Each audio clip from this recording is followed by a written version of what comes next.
السلام عليكم ورحمة الله. أنا منى وده مطبخي، مطبخ تعلمي واعملي بإيدك. هنعمل النهاردة البرياني بطريقة جميلة جدا وهتعجبكم، سهلة جدا جدا. هي أكلة هندي بس هي روعة بصراحة. هنجرب مع بعض. عندك لحمة، فراخ، مش شرط الحاجة اللي عندك اعملي بيها. عندنا هنا توابل برياني بتتباع جاهزة، يعني ما بتدوخيش نفسك ولا حاجة. هنحطها عليها. هنحط التوابل اللي هي البرياني دي على اللحم. خلاص. اللحمه بقى انا مش هعملها النهارده، مش هنعمل الاكله النهارده. لازم هبيت شويه اللحمه دي، هنبيتها في التوابل دي لغايه بكره الصبح ان شاء الله. يعني لغايه بكره تبات في التلاجة. ليه؟ عشان اللحمه دي تشرب من التوابل دي، هتبقى طعمها خطير وتبقى طريه وجميله. تمام اهو، شايفينهم؟ خلاص. احنا قلبنا التوابل اهي علشان تبقى اللحمه طريه بقى وجميله. اول حاجه بنحط عليها معلقه زبادي اهي، شايفين؟ كمان بنحط ليمون، نحط ليمون زي بصوا، معلقه صغيره، زي معلقه صغيره جدا ليمون. الليمون ده بيخلي اللحمه دي طريه مش هقول لكم. تمام. تمام. هنقلب ده كله بقى مع بعضه، ندخل كلهم في بعض كده ونغطيهم ونشيلهم في التلاجة، وبكرة ان شاء الله نرجع ونعمل البرياني مع بعض. صباح الخير، ازيكم؟ عاملين ايه؟ يا رب تكونوا بخير. انا منى ودي قناتي مطبخ تعلمي واعملي بايدك. زي ما قلت لكم امبارح ان احنا هنعمل النهارده برياني، ونقعنا اللحمه اهي وطلعناها بقى من التلاجة تاني يوم علشان نبتدي نعملها. احنا عندنا رز اللي هو الهندي، نعاهن اهو بقاله نص ساعه، فهنركنه لغايه ما اللحمه تستوي. عندنا زبادي، علبه زبادي، صلصه، عندنا هنا بودره زعفران، عندنا كمان هنا مستكه وكبابه صيني عشان انا ما بستعملش اللي هي البلح دي، وعندنا كمان اللي هو الورق اللورا. عندنا طماطمتين وبصلايه وفلفل. تمام. هنروح على البوتاجاز ونشوف هنعمل ايه. احنا هنا على البوتاجاز، شايفين؟ عندنا هنا ده زيت. هنحط البصلايه اللي احنا قطعناها. تمام.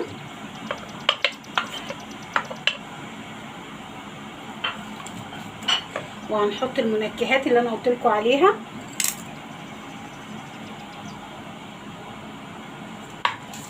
ونبتدي نقلب في البصل لغايه ما البصل يطرى، مش يبقى مثلا محمر، لا، احنا بس هنطريه.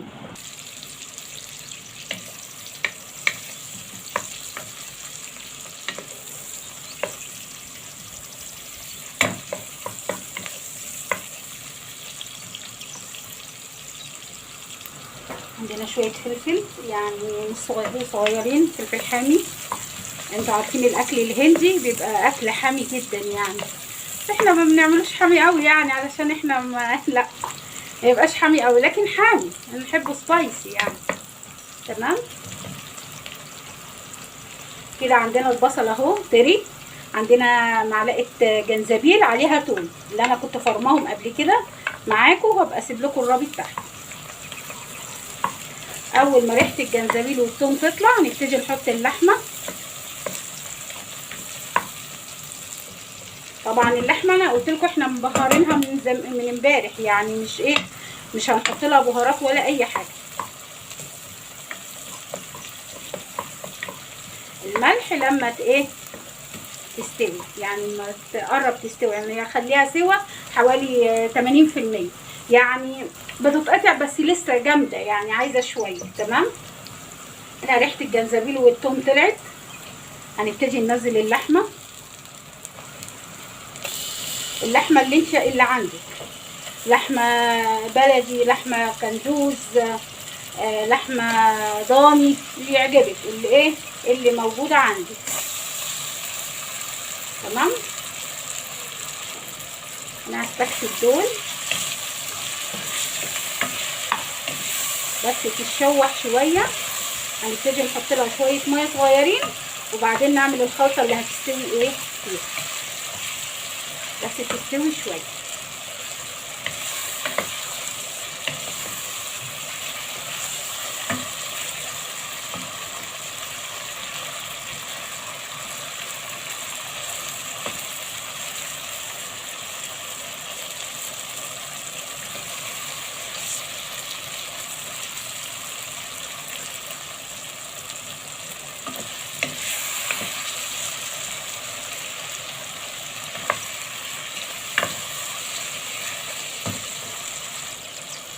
هنبتدي ننزل الميه،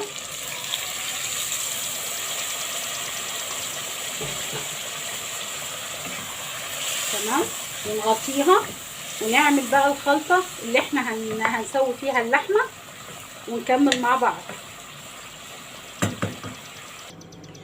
هنعمل بقى الخلطه اللي احنا هنحطها فوق اللحمه عشان تكمل سواها. عندنا هنا صلصه وعليها معلقه فلفل اسود، عندنا بصله، طماطمتين، قرنين فلفل، وعندنا معلقه توابل برياني. هنبتدي نقطع الطماطم عشان نحطها جوه الخلاط ونضرب ده كله مع بعض اهو كده. خلاص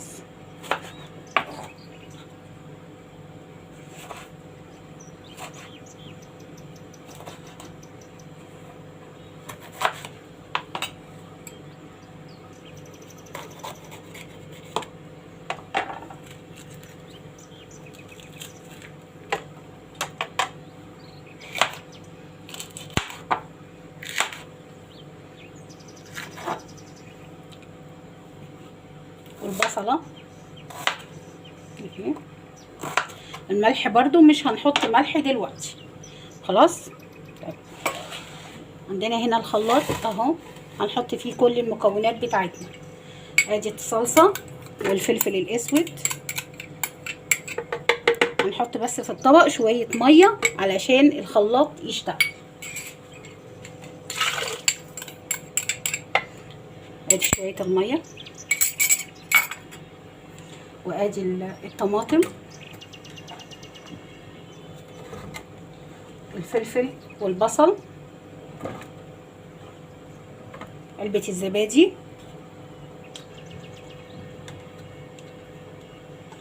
تمام. كمان زي ما قلت لكم معلقه توابل برياني،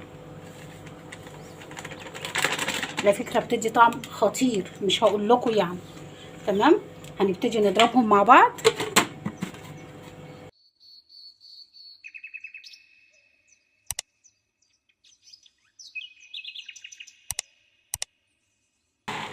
كده خلاص هنحطهم فوق اللحمه بتاعتنا.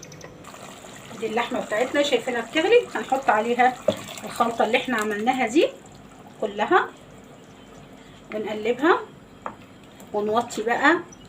اول ما تغلي وطي عليها عشان اللحمه تاخد سواها بالراحه على مهلها خالص. بس اما تقرب بقى نبتدي نعمل الرز. هنبدأ بقى نعمل الرز. عندنا ميه بتغلي على النار، هنحط فيها فصين قرنفل اهو، ملح، كمان هنحط زيت. الزيت زي حوالي 4 معالق.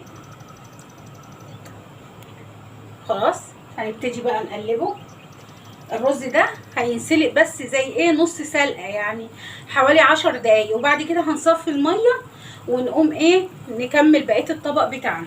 الميه غليت، هنبتدي نحط الرز المغسول المنقوع ويغلي شويه 10 دقايق، بعد كده هنصفيه ونبتدي نخلص الطبق بتاعنا، لان اللحمه بقت 80% سوا. خلاص الرز بتاعنا هنبتدي نعمل الطبقات بقى اللي احنا هنعمل فيها اهي. فيها معلقه سمنه بلدي، تمام اهي. خلاص هنبتدي نحط الرز، طبقه الرز،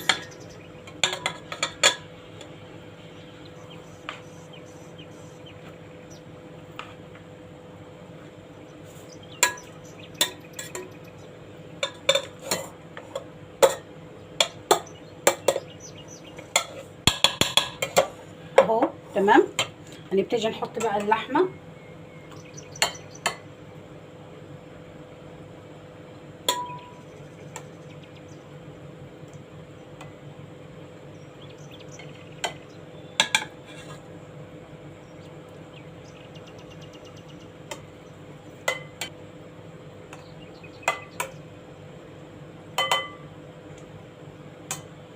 وشويه الصوص بتاعها.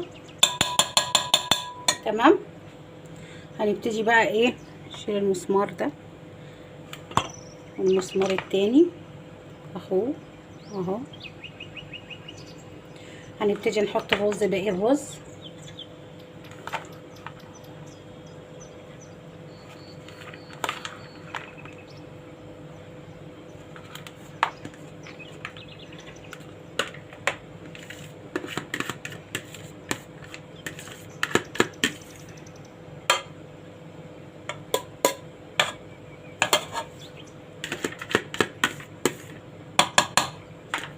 هنحط بقى معلقه سمنه برضو على الوش، ونظبط الرز كويس الشكل يعني، ننزله عشان بعد كده لسه هنحطه على النار لغايه ما الرز ايه يكمل سواه.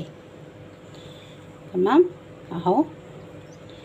تمام اهو. عندنا بقى شويه الزعفران، حطيناهم في شويه ميه، ما ترشيش عليه كله لو مش عايزه كله ايه لونه اصفر، بس ايه في النص كده عشان يبقى في عندك ابيض واصفر. ظبطهم خلاص. هنغطي الطبق بتاعنا او الصينيه او الحله، شوفي انتي هتعملي بايه اهي. ليها جامد طبعا. هنغطيها بغطا برضو بتاعها ونحطها على النار لمده ربع ساعه لغايه ما الرز يستوي. تمام. بعد كده اقدمها لكم ونشوف هتبقى شكلها عامل ازاي ان شاء الله. هنا خلاص استوى تمام. انا قلبته اهو. شوف بقى الايه الخبر.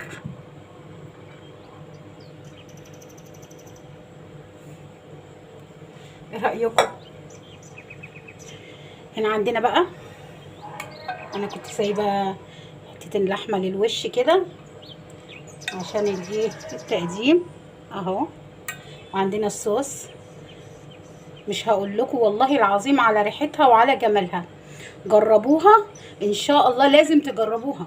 اوعوا تقولوا لا مش هنجربها، والله العظيم جميله واقتصاديه جدا والله، وطعمها يعني مش هقول لكم في منتهى الجمال.